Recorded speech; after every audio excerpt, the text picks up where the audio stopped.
नमस्कार शेतकरी मित्रांनो. कोबी पिकातील करपा कसा नियंत्रित आणावा? पाऊस सध्या बऱ्याच ठिकाणी पडतोय, पण कोबीतला जो घाण्या असेल किंवा कडकरपा असेल, बरेच सारे रोग कोबी पिकामध्ये आपल्याला दिसतात. बुरशीजन्य रोगाचा खूप मोठा प्रादुर्भाव कोबी पिकामध्ये दिसेल. आता सध्या जर कोबीच्या लागवडी केलेल्या व्हरायटींचा विचार करता मार्केटमधील टॉप वीर 333 असेल, सेंट असेल किंवा वीरची जी आता नवीन आलेली ॲडमिरल असेल किंवा युरो 2 असेल, अशा बऱ्याच साऱ्या प्रजातींची लागवड आपण त्या ठिकाणी केलेली आहे. पण हा व्हिडिओ नक्कीच तुम्हाला वरदान ठरेल.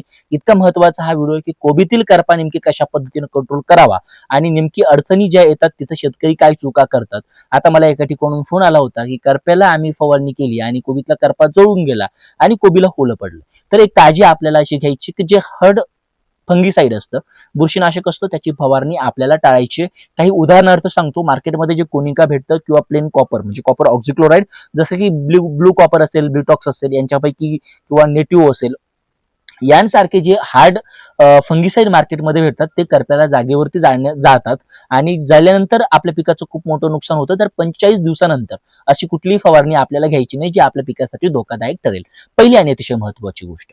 दुसरी गोष्ट, सूक्ष्म फंगीसाईडचा आपल्याला वापर करायचा आहे जेणेकरून तो करपा जळणार नाही पण पूर्णपणे नियंत्रण होईल. मग अशा वेळेस नेमके कुठले कॉम्बिनेशन आपण घ्यायला पाहिजे? बरेच काही ऑप्शन्स आपल्याला मार्केटमध्ये उपलब्ध आहे, पण नेमकी योग्य कोणतं? तर आज मी तुम्हाला स्टेप बाय स्टेप सांगतो की नेमकी कोणत्या गोष्टी आपण कोबी पिकामध्ये फॉलो करायला पाहिजे. न्यूट्रिशन मॅनेजमेंट वरती एक दमदार व्हिडिओ आपण घेणार आहोत, पण यानंतर 4 ते 5 दिवसांनी तुम्हाला तो व्हिडिओ भेटेल जो अतिशय जबरदस्त असेल की न्यूट्रिशन मॅनेजमेंट कोबी पिकामध्ये आपण कशा पद्धतीने करू शकतो. सगळ्यात महत्वाची पहिली फवारणी सांगतो, धनश्री क्रॉप सोल्युशन्स म्हणजेच कॉम्पोचा जो ब्रँड आहे त्याच ब्रँडचं मार्केटमध्ये एक प्रोडक्ट भेटतं, किस एस्कॉट ह्या नावाने. आता हे जे प्रोडक्ट आहे हे एक बॅक्टेरियल प्रोडक्ट आहे ज्याच्यामध्ये बॅक्टेरिया आहेत. 250 ग्रॅम घ्यायचे, सोबत 1 लिटर ताक 4 तास एका चांगल्या भांड्यामध्ये ते भिजत घालायचंय. भिजल्यानंतर एका 200 लिटर पाण्यामध्ये ओतायचंय, सोबत 100 ग्रॅम प्रोक्लेम त्याच्यामध्ये टाकायचंय आणि गच्च फवारणी आपल्या कोबी पिकावरती. कोबी पीक जे आहे ते 10 ते 15 दिवसाचं असताना किंवा त्यानंतरही आपण ही फवारणी करू शकता. खूप सुंदर आणि अप्रतिम रिपोर्ट बुरशीजन्य रोगासाठी या फवारणीचे आपल्याला भेटतात आणि सुरुवातीच्या अवस्थेमध्ये आपल्या कोबी पिकावरती आलेली अळी जी आहे तीही त्या ठिकाणी नियंत्रणात होते.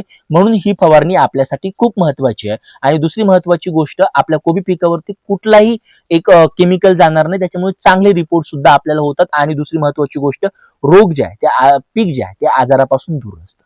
दुसरी फवारणी तुम्ही त्या ठिकाणी घेऊ शकता. पीक आपलं 25 ते 30 दिवसाचं असताना मार्केटमध्ये कोप्रोपिक्स, मँकोजिब आणि कॉपर सल्फेट हे दुहेरी शस्त्र असणारं कॉन्टॅक्ट फंगीसाईड जे आहे, अतिशय चांगलं फंगीसाईड आहे. युपीएल कंपनीचं कोप्रोपिक्स 500 ग्रॅम घ्यायचंय.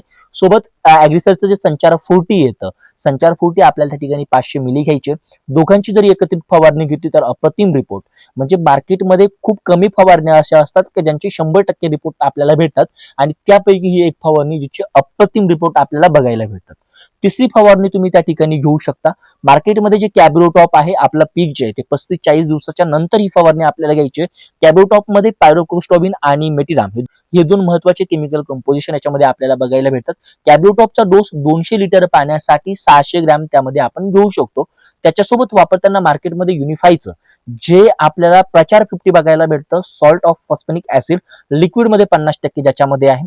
छान रिपोर्ट आहे. 500 मिली 200 लिटर पाण्यासाठी घ्यायचंय आणि गच्च फवारणी आपल्या कोबी पिकावरती चांगलं कव्हरेज घेऊन करायची आहे. पिकामध्ये काळोखी वाढलेली दिसते, सगळ्याच बुरशीजन्य रोगांवरती चांगलं कंट्रोल झालेलं त्या ठिकाणी दिसतं. चौथी फवारणी आपण घेऊ शकता. मार्केटमध्ये जे सिजंटाचं फॉलिओ गोल्ड भेटतं, अतिशय चांगलं कॉम्बिनेशन आहे. फॉलिओ गोल्ड मध्ये आपण 400 मिली फॉलिओ गोल्ड 200 लिटर पाण्यासाठी घेऊ शकता. सोबत वापरताना 75% मँकोजब म्हणजेच M45 कॉन्टॅक्ट फंगीसाईड जे आहे त्याचा डोस घेऊ शकता. अतिशय सुंदर रिपोर्ट या फवारणीच्या आपल्याला भेटतात. दोघांची एकत्रित फवारणी केल्यानंतर कोबी पिकामध्ये असलेला कुठलाही बुरशीजन्य रोग कंट्रोलमध्ये त्या ठिकाणी येतो आणि सुंदर रिपोर्ट्स आपल्याला भेटतात. आपलं प्रथम प्राधान्य रिपोर्ट्सला असलं पाहिजे, कारण आपण जी काही मेहनत करतो, जो काही खर्च करतो तो 100% उपयोगात आला पाहिजे आणि प्रत्येक बुरशीजन्य रोगावरती वेळोवेळी आपल्याला त्या ठिकाणी नियंत्रण भेटलं पाहिजे. शेवटची फवारणी तुम्ही करू शकता की प्लॉट 50-55 दिवसाचा झाला आणि बुरशीजन्य रोगाचा प्रादुर्भाव व्हायला लागला, याच्यामध्ये 50-55 दिवसाच्या प्लॉट नंतर जो कडकारपा असेल, घाण्या रोग असेल किंवा डावणीचा प्रादुर्भाव झालेला दिसतो, मग अशा परिस्थितीमध्ये नेमकी काय काळजी आपण घ्यायला पाहिजे? मार्केटमध्ये ओरांडिस अल्ट्रा नावाचं एक फंगीसाईड भेटतं जे सिजेंटा कंपनीचं आहे. 2 मॉलिक्यूल त्याच्यामध्ये आहे, ऑक्झिथियाप्रोपोलिन आणि सोबत बघायला भेटतो रिव्हर्समध्ये असलेला मॅन्डिप्रोपॅमिड. हे 2 टेक्निकल त्याच्यामध्ये येतात. 200 लिटर पाण्यासाठी 200 मिली घेऊन याची फवारणी आपण करू शकता.